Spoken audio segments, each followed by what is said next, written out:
Hey guys, welcome to Raksha's kitchen. Let us see how to make warm cinnamon apples.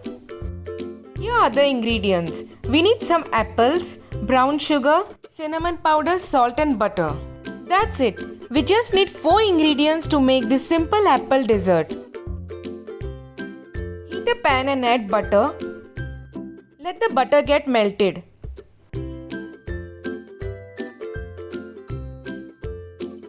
After the butter gets melted, add the apple slices and stir nicely. Arrange the apple slices in a single layer and let it cook for 2 minutes. Just give a nice gentle stir.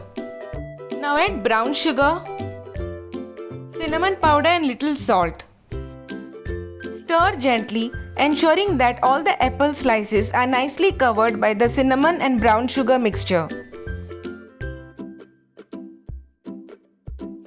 Cover the pan and let it cook for 5 minutes on medium to low flame.